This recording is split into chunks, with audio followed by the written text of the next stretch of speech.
Olá você telespectadora, olá você telespectador da TV Cultura Litoral. A partir de agora você acompanha a Opinião Litoral desta quinta-feira.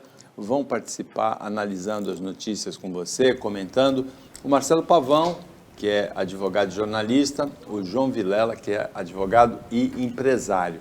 A gente vai começar conversando com o Marcelo Pavão sobre uma tradição que vai ser retomada no final desse ano. A queima de fogos na Avenida da Praia em Santos foi anunciada ontem. É muito provável que Rio de Janeiro, que São Paulo, que Praia Grande, que tem uma queima bastante impressionante também retomem essa tradição, não é, Pavão? Boa tarde. Boa tarde, Paulo. Boa tarde, João. Boa tarde a todo mundo que nos assiste. Paulo, é assim, nós passamos por essa situação da pandemia, né, onde todo mundo teve que se recolher, questão da vacina. Praticamente não tem ninguém que não conheça ou não tenha um amigo, um conhecido, um parente que tenha se vitimado. Então, assim, tá tudo reprimido, tá todo mundo. E eu espero que essa festa venha mesmo, que a gente precisa, a população precisa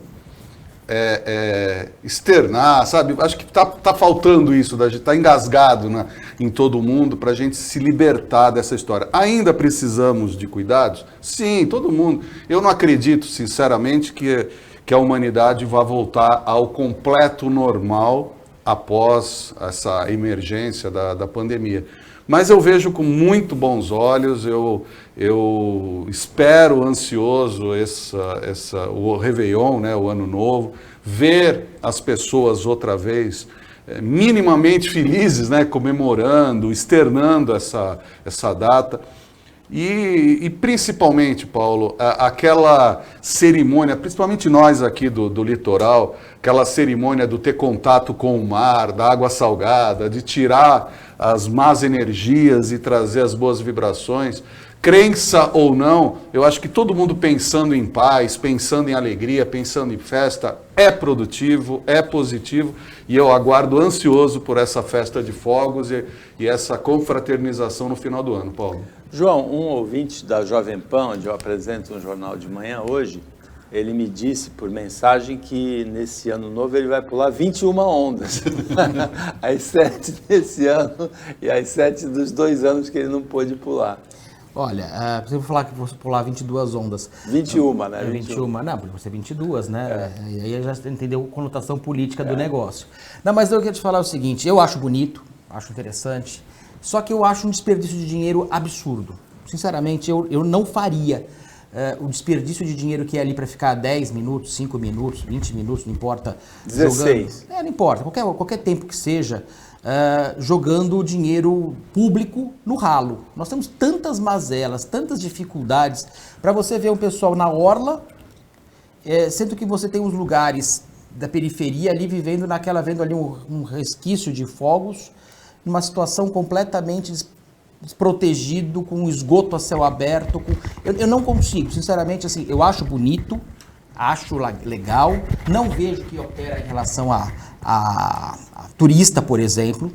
O turista vem por outros motivos também, acha legal, acha bonito, mas é dinheiro público no ralo, no meu ponto de vista. Enquanto a gente não arrumar, sabe aquele negócio, eu vou fazer uma festa em casa, mas meu banheiro está transbordando de sujeira, está tudo arrebentado na minha casa, mas eu estou fazendo festa.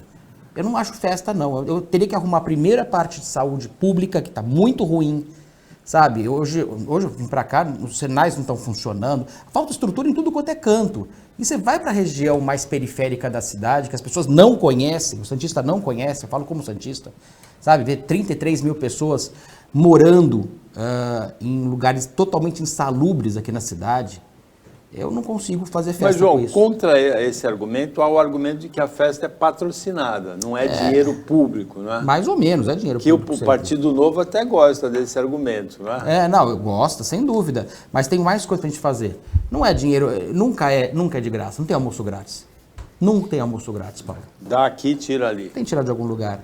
Agora, Pavão, o João falou dos sinais, os semáforos sem funcionamento hoje em Santos.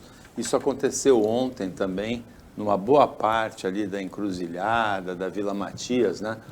e você é síndico de um prédio, eu conversei com alguns síndicos, a CPFL não avisou que faltaria energia elétrica nesse pedaço da cidade. Hoje está faltando de novo, é a isso que o João se referiu. Não teria obrigação, porque é obra prevista, né? Sim, Paulo.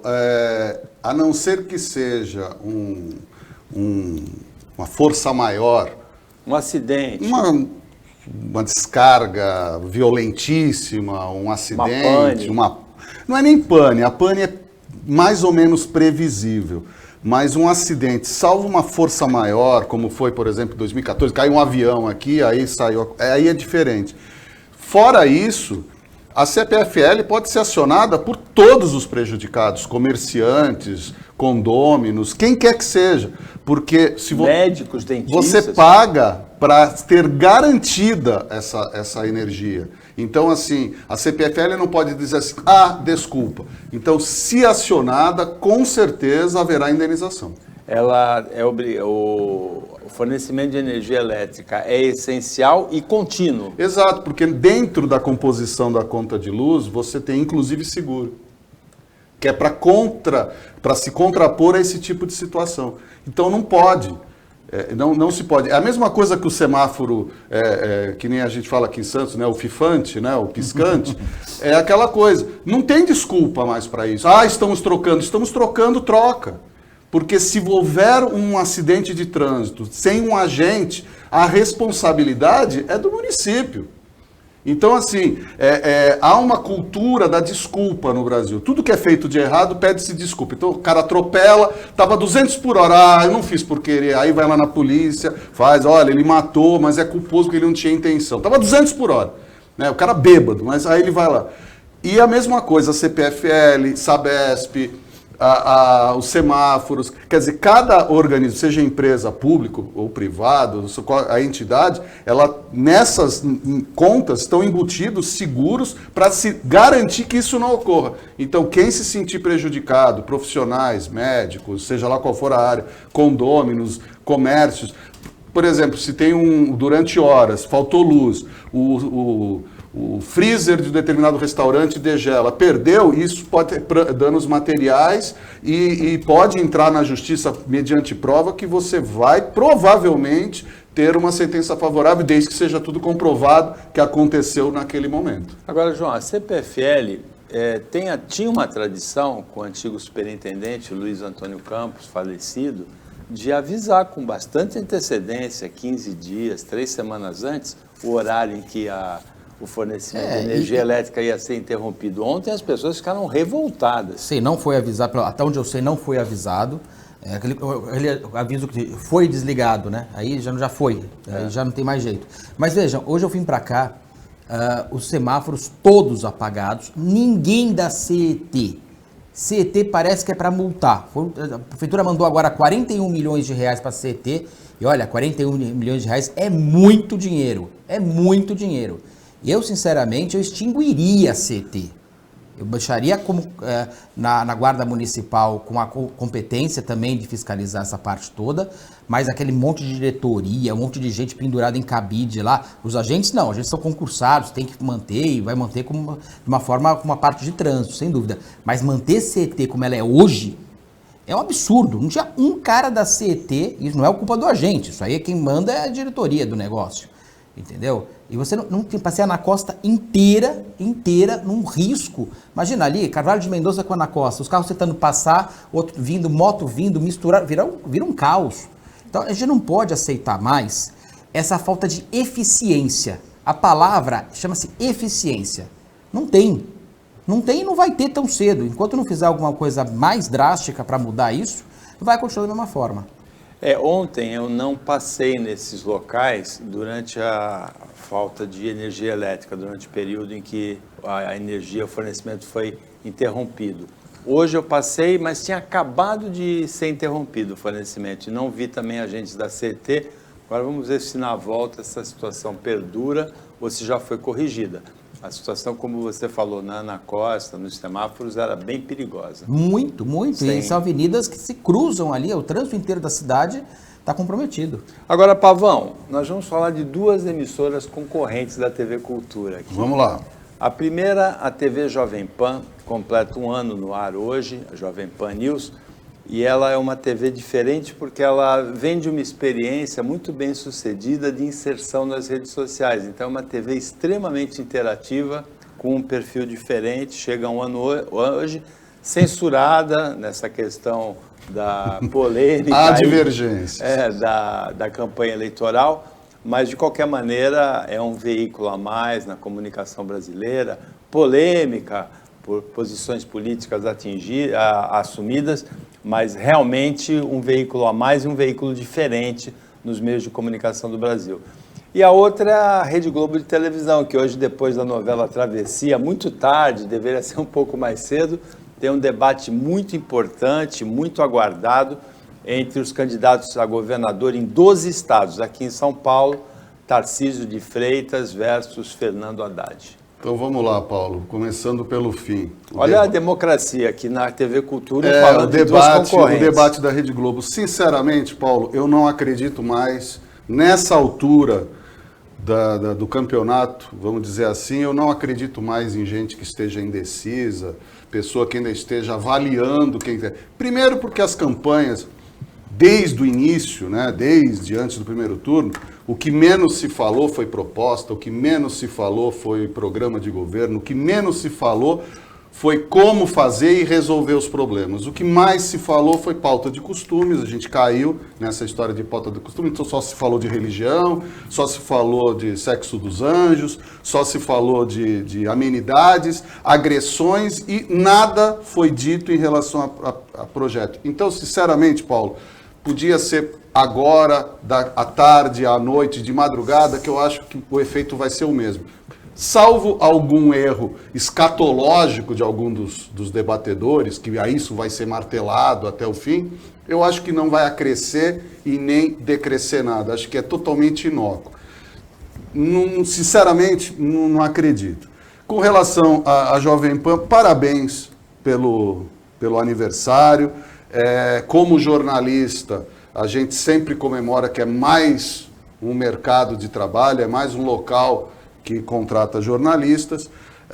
Tenho minhas divergências com relação aos posicionamentos. Eu penso que a TV, seja a rádio, TV, qual seja o veículo, ele deva ter compromisso com a verdade e não compromisso apenas com a opinião subjetiva de quem está omitido. Nós estamos aqui, eu, João, você e todos os comentaristas, a gente tem obrigação.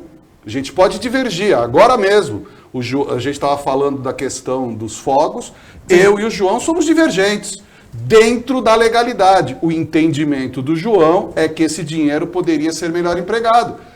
É uma opinião e é uma opinião com conteúdo. Não tem nada de fora do normal. Então, isso é divergir. Divergência é saudável, a gente constrói o debate. Quem está nos assistindo agora, tem gente que fala, concordo com o João, não concordo com o Pavão, ou vice-versa. Isso é bom.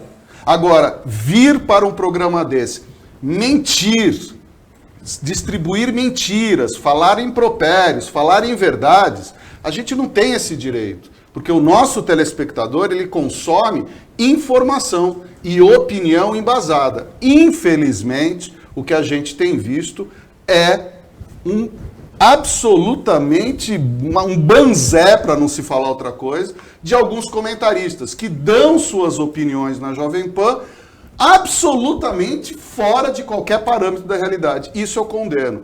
Mas, como mercado de trabalho, parabéns por mais essa TV fazendo um ano e tomara que abram mais TVs, mais jornais, mais rádios, porque tem muito jornalista formado precisando trabalhar. João, debate na Globo, aniversário na Jovem Pan, por sinal que a rádio Jovem Pan completa 80 anos neste ano.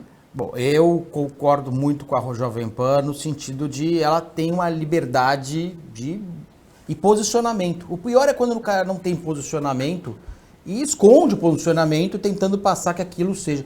Pavão, é assim, difícil falar o que é verdade exatamente. Vai ser uma discussão filosófica que a gente não vai acabar nunca. O que é a verdade, até onde vai a verdade. A gente vai voltar lá para a Grécia Antiga. Vai voltar lá para a Ágora, lá para descobrir o que era a verdade. E não descobriram até hoje, porque não vai descobrir. Porque cada um tem a sua verdade também. Se você começar a discutir religião aqui, futebol, política, qualquer coisa, te garanto, não vai bater com ninguém. Por isso que as pessoas têm que ter a autonomia de discernimento. E por isso que o que falou é importantíssimo. O debate, o diálogo... Deixa eu só te cortar, você está falando de vista de verdade. No exato momento que o ex-deputado Roberto Jefferson estava dando tiro na PM, os comentaristas da Jovem Pan estavam falando em abuso de autoridade dos PMs que foram recebidos a bala. Isso não é opinião. Isso é mentira. Sim, mas tudo bem. Pode discordar, pode Sim, concordar. mas isso não é. Isso é mentira. Pavão. É mentira. Pavão. Porque quem atirou primeiro foi o Roberto Jefferson. É absurdo aquilo que aconteceu lá. Então, mas os comentaristas da Jovem Pan estavam afirmando em abuso de autoridade dos PMs. Assim como eu estava ouvindo na Globo também umas bobagens completas. Sim, mas eu estou falando da Jovem Pan. Não, eu sei, mas estou falando, isso infelizmente acontece. Tá. O que tem que ter é do outro lado da televisão o discernimento, pessoas terem conhecimento das coisas. Por isso que a educação tem um papel fundamental em tudo, numa construção de um país. Então quando as pessoas falam assim, olha, o fulano falou bobagem, eu discordo, vamos mudar de canal, não gostei, o cara falando... acabou minha referência com aquela pessoa que falou uma mentira agora, seja do ponto de vista dela ou do ponto de vista formal ou material, não estou nem entrando nesse ponto, porque é uma discussão que não vai acabar nunca, mas o discernimento das pessoas, o debate, claro, quando só tem uma opinião, é ditadura. Quando só um ponto, eu já tive em lugares, em países que você chega lá e você só tem uma opinião, acabou. E se você discordar, você vai preso. Então, isso não funciona. O que funciona é você ter conhecimento, discernimento, condições de você avaliar se aquilo é certo ou errado. Você falou agora, fulano lá, claro que aquilo é um grande absurdo que aconteceu. Não tem uma pessoa em sã consciência, vai ter a sem sã consciência, que vai falar que atirou em polícia, atirou na Polícia Federal. estava no domingo, você pode discutir um monte de coisa.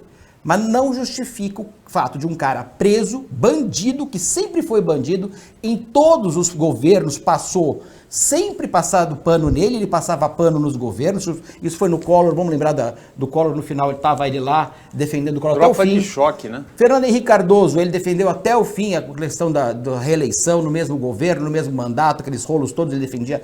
O Lula foi a mesma coisa, foi preso do mensalão, depois no Petrolão estava envolvido em um monte de coisa, sempre está enroscado, sempre.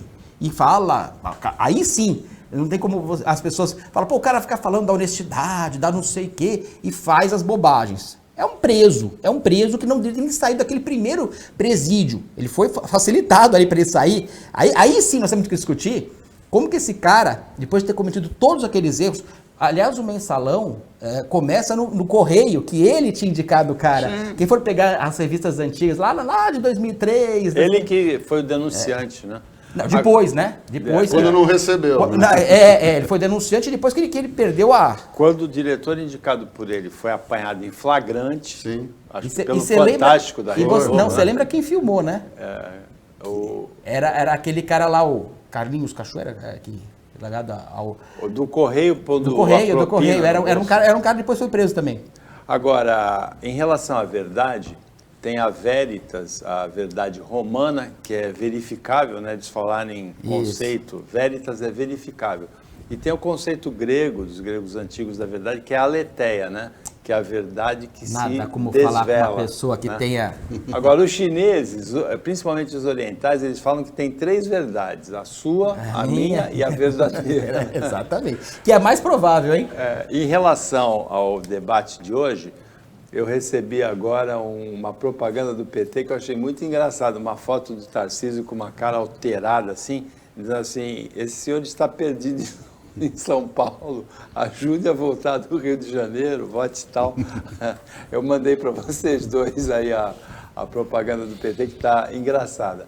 O Opinião Litoral volta depois do intervalo.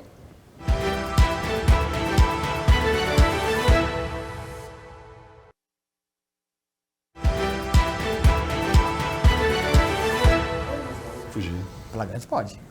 Voltando com a Opinião Litoral desta quinta-feira, em que o João Vilela, empresário, advogado, o Marcelo Pavão, jornalista, advogado, estão analisando as notícias com vocês, estão discordando, cada um em relação a algumas notícias, com opiniões conflitantes, o que é muito interessante para ajudar você telespectadora, você, telespectador, e até eu, né, a entender a realidade.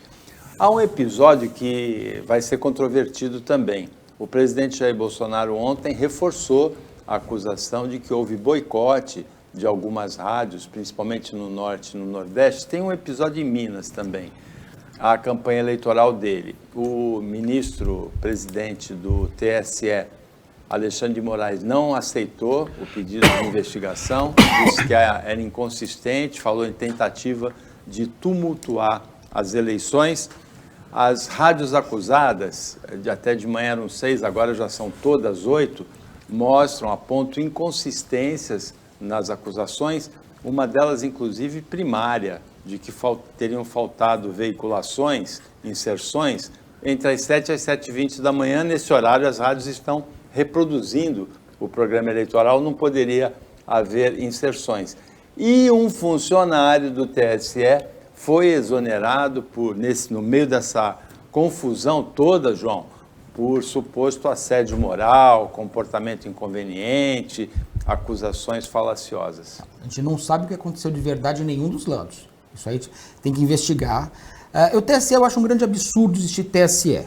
Só de 2020 foram 2 bilhões de reais de impostos para ter um tribunal que funciona só nas épocas das eleições, de uma certa forma, e de uma forma extremamente complicada, porque eles são pessoas colocadas, vem do STF, que eu acho complicadíssimo, dá problema, porque você vai confrontar alguma coisa, manda para o STF, depois volta e são as mesmas pessoas. Então, assim, é algo que é uma coisa brasileira. No mundo, não sei de outro país que tenha Tribunal Superior Eleitoral com aquela corte. Quem já foi lá sabe como é que é. E eu vou te falar, eu já tive caso que eu mandei para o TSE, também não deu em nada. E coisas que estavam provadas, que eu sei como é que estavam, não vem ao caso nem contar o que é, mas reais. Então, o TSE tem esse grande problema. Agora, o que aconteceu, tem que investigar. Eu não vejo outra forma. Mas foi assim, A gente vai debater aqui. Se a gente não tiver a materialidade na mão, vai contar o que um contou, o que o outro contou, um tá certo, o outro tá errado. Não, eu acho que você tem indício, teve indício, então manda investigar. E manda investigar rápido, porque é uma coisa em meio da eleição, nas últimas horas da eleição. Se houve realmente, e vamos lembrar que nós estamos falando, a gente está acostumado com rádios aqui no Sudeste, no Sul do Brasil, que são rádios normalmente mais estruturadas, que tem uma preocupação enorme na grade.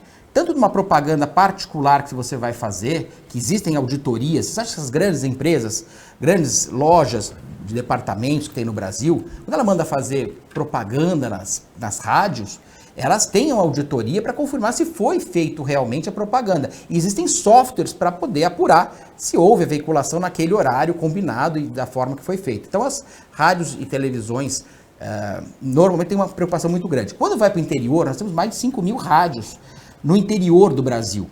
É muita coisa e muita concessão. E muita concessão, infelizmente, eu não tenho como negar isso, infelizmente, política. Feita nos anos 80, nos 90 principalmente, muita concessão dada para políticos. A gente sabe como é que funciona isso. O cara tem lá a empresa de televisão, isso todo lugar, ou de rádio, e ela funciona como um cabide político para alguém.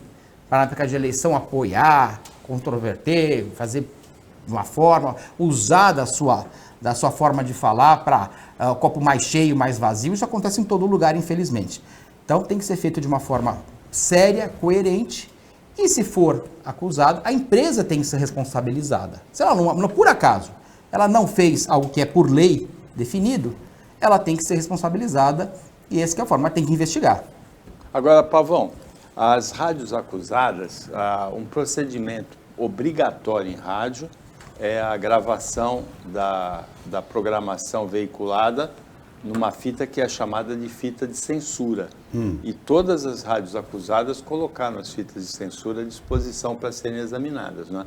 É curioso também esse episódio, porque a acusação acontece em 2 estados onde há segundo turno, Pernambuco com 2 candidatas, na Bahia com 2 candidatos, Carlos Jerônimo e ACM Neto, Raquel Lira, né, e Marília Reis em Pernambuco, e nenhum deles apoia o presidente Jair Bolsonaro. Então tem apoio explícito ao candidato Lula e não tem apoio explícito ao candidato Jair Bolsonaro, o que dá uma distorção na discussão política, né? Então, Paulo, primeiro, eu quero concordar com o João quando ele fala dos gastos e da desnecessidade desses tribunais permanentes. Para mim, o juiz, como tem o juiz civil, ele é designado também juiz eleitoral. Época de eleição, ele se desloca e atua na coordenação das eleições. Para mim, deveria ser assim. Não deveria ter esse esquema permanente que tem hoje, esses gastos absurdos, bilionários, com a Justiça do Trabalho. Eleitoral. E também o seu trabalho também tem várias coisas. Eu sou advogado trabalhista, mas eu acho que também tem muito gasto. Você vai no tribunal, é mordomo, com abotoadura. Nas instâncias superiores é assustador. É assustador. Agora, Então, Pavão, tem muita gente que diz que a Justiça Eleitoral e a Justiça do Trabalho são invenções brasileiras, são jabuticabas, né? Que é uma frutinha. Eu só não falo isso porque eu gosto de jabuticaba. Eu também gosto. Existe alguma necessidade, assim, a disparidade no Brasil, ela faz ter algumas exceções, mas em tese eu concordo com esses gastos absurdos. O que acontece, nesse caso específico aqui, a gente precisa, eu fui ler a decisão e fui ver as coisas. Primeiro, por uma questão ética disciplinar, advogado não pode falar da peça do outro advogado, a não ser se você estiver no lado oposto e devidamente qualificado. Então, entrar no mérito não dá, mas a gente pode falar alguns erros básicos que foram feitos. Primeiro, essa situação, essa petição que foi ingressada no TSE, acusa o TSE, não as rádios. Isso é um erro primário, é um erro básico. Sabe, qualquer estagiário de direito não faria isso. Foi alguém que, tipo assim, faz e protocola para a gente fazer isso. Então, foi assim, é totalmente errado. Então, o fato do presidente do TSE ter rejeitado, ele rejeitou, ele nem entrou no mérito. Ele só fez análise porque foi totalmente errado o procedimento. Então, o TSE deveria ter sido acionado para se manifestar mediante provas. Aí vamos, foi colocado, foi informado pelo ministro da Comunicação, e isso é talvez a parte mais grave de tudo isso. Virou um assunto de governo e não de campanha. Isso, para mim, é gravíssimo, porque quando o ministro de Estado dá uma entrevista dizendo que vai ingressar porque a campanha do candidato está com problema, opa! Da mesma forma que o ministro da Justiça não se desloca para fazer prisão de ninguém. Opa! Isso você está trazendo para o governo um problema que não é do governo em tese. Então, esse é um problema sério. Aí você tem a seguinte situação. Era uma auditoria que depois se descobre que não era uma auditoria. Eram informações que depois não eram mais tão informações porque foi um software criado por não sei o quê. E aí vem um detalhe assim que é peculiar. Uma das 8 rádios, a proprietária, ela faz campanha para o candidato Bolsonaro. Ela participa, inclusive como doador, e está acusando que o TSE não fez isso. Como é que pode a própria proprietária da rádio acusar que ela mesma não fez a coisa? Então, isso é um indício claro de que o objetivo talvez não fosse chegar nessas inserções das rádios, que seja o objetivo precípio, que é o que se supõe, né? Aqui a gente está supondo que o objetivo era criar mais um factoide para a gente não falar de outros assuntos que estavam espocando no final de semana.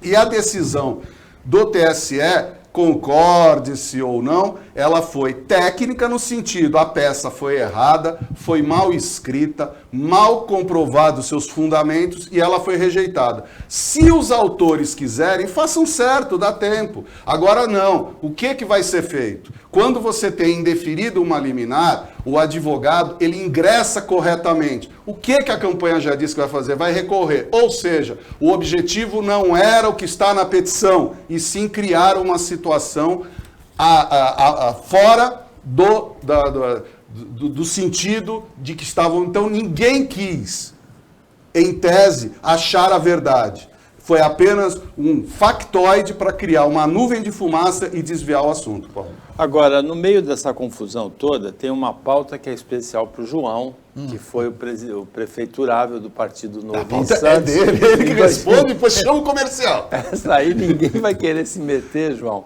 O João Amoedo, que é seu xará, Sim. que foi o presidenciável do Partido Novo, foi presidente do Partido Novo. O presidente também. do Partido Novo foi candidato, foi o fundador do Partido Novo. Exatamente. Ele declarou apoio ao Lula e a filiação dele ao Novo foi suspensa, João. Foi. Que procó, hein? O que aconteceu? O Partido Novo ele foi criado de uma forma, o João Amoedo foi um dos criadores do Partido Novo, foi um dos fundadores, para justamente combater a velha política. O partido é Partido Novo. E ele, tudo bem, ele votar em quem ele quisesse, não tem problema nenhum. O problema é começar a fazer de uma forma cada um coloca a sua posição. Ele estava complicando o nome do partido. E o partido foi muito claro que é contra. Se fosse um outro filiado qualquer, não ia dar em nada. Mas o problema é que o partido é contra as formas de governo do PT. É nitidamente contra o que aconteceu no governo Lula. Ele é nitidamente, e colocou isso. Isso é colocado. Tanto é que ele foi suspenso liminarmente, tem direito a revisão, a recurso, tudo mais, não é? Foi expulso do Partido Novo e nada disso. É uma pessoa que foi muito importante para o partido, tinha uma visão, eu conheci o João Amoedo pessoalmente, não entendo a visão dele hoje, sinceramente. Ele ficou com muita raiva do governo Bolsonaro, tem os motivos dele, não vou eu discutir isso, cada um tem o seu. Agora, ele estava complicando a imagem do partido que foi contra o governo do PT. Isso é forma... Então, ele foi retirado, suspenso de uma forma liminar, devido a essas colocações que ele estava fazendo e estava atrapalhando o partido. Então, todo mundo vendo ali o Partido Novo, apoiando o Lula, peraí, o que tem isso? E é contra. Então, o Zema foi contra, todos os mandatários foram contra, e vamos ver o que ele vai responder agora. Sinceramente, eu sou contra a suspensão. Eu acho que ele estava fazendo uma forma que estava complicando muito. Aí você fica contra a suspensão, de repente vai ser suspenso também. Não, pode ser também, se for também, não tem problema nenhum. Agora, eu falar o que eu penso. Agora, ele também estava abusando da forma de ele estar usando, porque ele é uma referência no partido. Se fosse qualquer outro filiado, não ia dar nada. Tem vários filiados que colocaram seu voto e não tem problema nenhum. Agora, João, você tem 17 segundos para explicar o inexplicável. Como é que o Zema em Minas se elege com 57% dos votos no primeiro turno e o Partido Novo não elege nenhum deputado estadual e nenhum federal? Sabe o que acontece, Paulo? É justamente por isso que o governo Zema, como governo do Novo, não usou o governo para colocar cargos. Ele não colocou pessoas para se destacarem em certos cargos. Fulano, vamos ser secretário de tal coisa e vamos colocar propaganda em cima dele. Não. Então, esse é o grande diferencial. A gente reduz, mas não usa a máquina pública a favor do próprio partido. Usa a favor da população. É o maior exemplo isso aí. Extrapolou poucos segundos. Explicou bem, não é, Pavão? Eu não vi ali. Perfeito. Eu não acrescentaria Você nada. não vai se meter nessa questão. É uma questão interna. É o Partido Novo que arruma a sua casa e claro. eles é que tem que falar da casa deles. O Opinião Litoral volta depois do intervalo, que é rapidinho.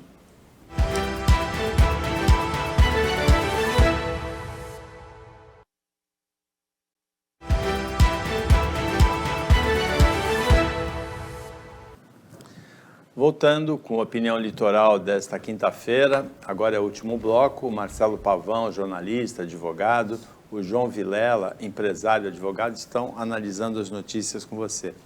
Tem uma notícia que não tem nada a ver com comunicação, não tem nada a ver com advocacia, nem com empresário, é uma notícia que assusta, porque a gente não sabe, talvez o Pavão saiba exatamente as circunstâncias em que aconteceu. Mas hoje é muito comum a lavadora de alta pressão, a gente até chama de minivap, né, popularmente. Sim. Como chamava de Gillette, a lâmina, né, a marca se sobrepõe ao produto, né? Tem lavadoras de alta pressão, mini ou de tamanho médio, ou grande até, de todas as marcas, mas muita gente chama de minivap. Uma dona de casa em Passo Fundo, no Rio Grande do Sul, na terça à tarde, lavando a calçada, foi eletrocutada.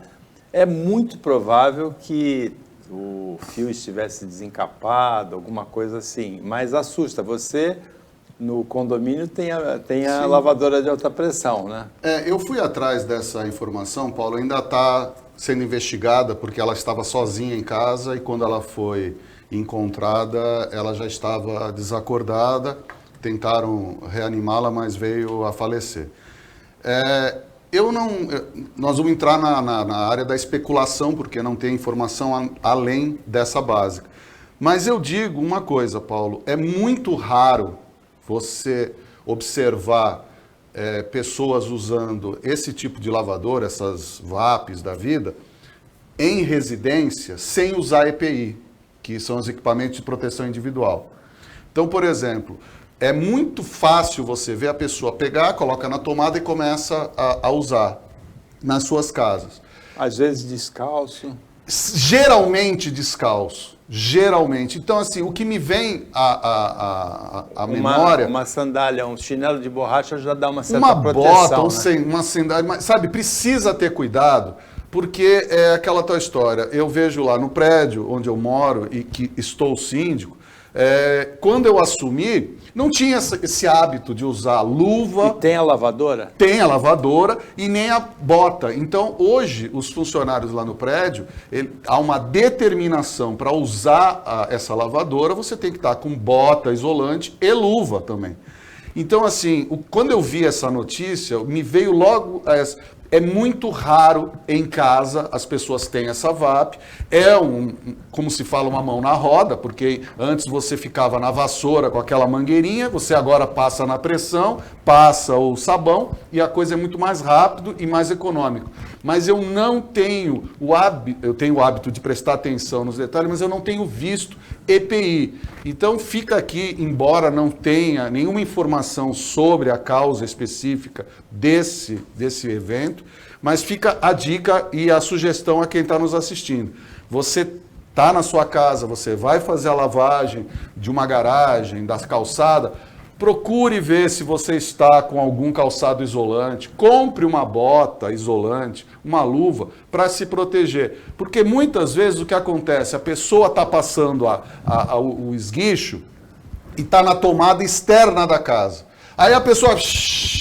Daqui a pouco ela passa perto a água cai na tomada, vem um choque. Então, assim, o que me veio na cabeça é a ausência de proteção. Então, mesmo não tendo essa informação, a dica é, compra você vai usar isso? Usa com uma bota, com um calçado isolante, com uma luva, porque você vai evitar com certeza e ter sempre manutenção do equipamento. Porque eu também já vi vários dessas VAPs, onde você vê que a coisa está amarrada com fita isolante, a coisa está com um barbante para não... Então, tudo isso coloca em risco a vida, Paulo. Uma coisa que a gente tem que tomar cuidado, concordo com tudo que o Pavão colocou, mas eletrodomésticos, todos os elétricos que a gente tem em casa, tudo que a gente tem em casa, além das tomadas, da instalação elétrica, que é muito mal feita no Brasil, eu já vi coisas assim assustadoras, chuveiro elétrico, sabe como é que chama chuveiro elétrico no exterior? Brasileirinho, cada lugar tem um nome, mas você encontra, porque é só no Brasil, e aí começamos a mandar para vários países. Engraçado que em Cuba chama-se Brasileirinho o nome do chuveiro elétrico, uma coisa interessante. Cuba usa o nosso chuveiro elétrico também, e é tudo do Brasil. Então, essas ideias que tem, claro, funciona, você pode viver a vida inteira com chuveiro elétrico e nunca morrer?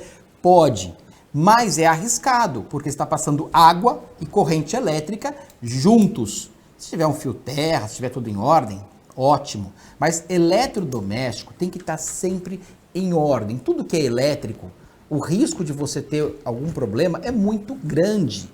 E as lavadoras, como qualquer outro, que tenham alto consumo de energia. Ele tem energia e água ali junto, que você falou, é perfeito. Bom, a questão de você colocar ali tomadas sendo colocadas. Então, é muita gambiarra. Nós temos uma engenharia de gambiarra no Brasil, e eu posso falar isso, que eu sou técnico em mecânica, e depois eu cursei engenharia mecânica, e a gente vive na gambiarra. Infelizmente, o brasileiro gosta de uma gambiarra. A gente não usa equipamento que deveria usar de forma alguma. Aterramento de casa, então, é uma coisa que quase não acontece, infelizmente. Então, tem que tomar muito cuidado, e as pessoas relaxam, e quando acontece, pode acontecer alguma coisa trágica como essa. Bom, João, com a câmera no uniforme, nenhum policial vai tomar choque, né? Pois é, a câmera é uma coisa que eu vou te falar, Paulo. Vai ter argumento para os dois lados. Mas eu vejo de uma seguinte forma. Por que o policial tem que usar a câmera? Para ver se ele não está fazendo coisa errada? Então vamos colocar em todo mundo. Vamos começar pelos juízes, pelo presidente da República, pelos governadores, deputado estadual, deputado federal. Eu acho que é importante, mas é um segundo passo. É um terceiro passo. Nós temos que resolver os outros problemas. O policial, ele está sendo quase colocado de uma forma... Ele vai no banheiro, uma questão... Ele não pode desligar a câmera. São coisas que são estranhas também de pensar. Por um lado, falar, bom, ele vai ter ali, vai ter uma contraprova, se ele agiu da forma correta, da forma certa, mas é algo que tem que pensar. O que a gente tem que pensar é o seguinte, tem validado, tem melhorado a questão da segurança em São Paulo, que está usando a câmera? Uns vão falar que sim, outros vão falar que não, mas eu vou pegar, por exemplo, qual que é o estado mais seguro hoje do Brasil? Sem puxar a sardinha para o meu lado, é Minas Gerais. O que Minas Gerais fez para ser o estado mais seguro e com a menor letalidade? É a polícia menos letal e é o estado mais seguro. Então a gente tem que analisar que foi feito essas coisas. Não colocou câmera, não colocou uma série de coisas, porque Minas Gerais estava num rombo de dinheiro absurdo, estava sem dinheiro, mas você consegue, com políticas corretas, criar formas melhores para você agir. Por que tem estados que hoje você tem uma forma absurda de crimes aumentando? Olha lá, o direito penal é igual no Brasil inteiro. Por que em alguns lugares dão certo e outros dão errado? A gente tem que analisar isso. O que foi feito para o que deu certo, o que foi feito para o que deu errado. E aí a gente vai analisar alguns pontos que vai muito além de uma câmera. Respeitosamente eu discordo integralmente, praticamente, com o que o João falou, mas com fundamento, João, eu respeito demais a opinião e eu admiro muito o João. Particularmente, eu tenho uma admiração muito grande pelo cidadão João Vilela. E espero que volte outra vez a se candidatar a prefeito. Acho que não. O que eu penso é o seguinte... o agente público, principalmente o PM, essa questão das câmeras, ela não foi implantada da noite para o dia. Durante quase 8 anos, houve um estudo para a implementação disso e os próprios PMs tinham essa reivindicação. Por quê? Porque havia sempre a colocação em dúvida da atuação do policial. Então, o policial chegava, fazia o seu relatório, aí vinha o suspeito, o criminoso, sei lá como é que a gente pode... O acusado, vinha contrapondo o policial, aí vinha a testemunha que no final das contas era parente, coparente, era amigo, era da quadrilha, e aí o bandido acabava saindo e o policial passava muitas vezes por mentiroso. Então, os próprios policiais tinham essa bandeira que demorou, como eu já falei, quase 8 anos para ser implementada e recentemente foi implementada. Os índices estatísticos estão aí. A letalidade dos policiais militares após a instalação das câmeras caiu 85%. Eu penso... Nos batalhões em que Nos batalhões onde foram instalados. Então, eu penso que é uma evolução tecnológica. A gente tem visto muitos casos nos Estados Unidos que a câmera ajudou a elucidar o imbróglio pró-policial, apresentando constatando a sua inocência na hora que ele agiu corretamente. E no Brasil, eu penso que é mais uma evolução tecnológica. A gente começou falando no programa a questão do Tribunal Eleitoral, Tribunal do Trabalho, tribunais específicos. Eu acho que a gente tem um país cartorial que precisa ser revisto, precisa ser enxugado. E até que isso ocorra com novas leis, novas políticas públicas, a coisa ainda está muito fora de controle. E eu penso que a Câmara coíbe dos dois lados os abusos respectivos. Primeiro, para o policial se defender em relação à bandidagem e também para coibir uma pequena parcela dos policiais, uma pequena, porque a grande maioria eu acredito que seja correta, mas há uma pequena parcela da população que tem dedo frouxo, que gosta de dar tiro, que em vez de dar um tiro para divertir, já dá na cabeça. Esses policiais colocam em risco a corporação, a credibilidade e a confiança da população. Então, eu penso, sempre fui favorável e continuo sendo que as polícias têm que ser amigas da população. As autoridades têm que ser amigas. Eu sempre cito o exemplo do guarda de trânsito que tinha aqui na Ana Costa, em Santos, em frente ao Liceu São Paulo, que ficou durante muitos anos. Borracha? Borracha. Eu sempre cito aquele profissional, aquele policial, porque ele era amigo desde as crianças pequenas, que depois eram amigos adultos, e assim era, e as crianças tinham respeito pela polícia porque ele era um amigo das crianças. Então eu vejo que o policial de trânsito, aquele policial comunitário, ele é muito importante porque ele atrai. Você tem uma definição, na época que eu era criança, brincava-se de polícia e ladrão. Hoje é polícia, ladrão, deputado, miliciano, você tem várias vertentes que você não sabe qual é o lado bom, qual é o lado mau. E a gente precisa e deve confiar nas polícias, são eles que garantem a nossa segurança, a nossa tranquilidade, e é isso que eu prefiro acreditar que, sendo eleito o Tarcísio governador ou não, que ele reveja isso, que isso não seja colocado em prática, porque será um erro e muito policial pode perder a vida por conta desse ato. Agora, o João, de qualquer maneira, ele tocou em pontos que eu não tinha pensado. O policial vai no banheiro, a câmera não pode desligar. Por que não colocar no Roberto Jefferson uma câmera? Isso é sensacional. No juiz, por que só no policial, né? Chegamos ao final do Opinião Litoral desta quinta-feira, agradecendo a participação do Marcelo Pavão, do João Vilela, agradecendo o trabalho da equipe técnica de jornalismo aqui do Sistema Costa Norte e agradecendo a você que acompanha a gente mais essa edição. Até amanhã, nesse mesmo horário de 1h20, amanhã é o último dia do período eleitoral no rádio e na televisão. Na segunda-feira a gente volta ao horário normal e pouco depois da meia-noite na reapresentação. E uma ótima quinta-feira para você que você merece. Eu pensei que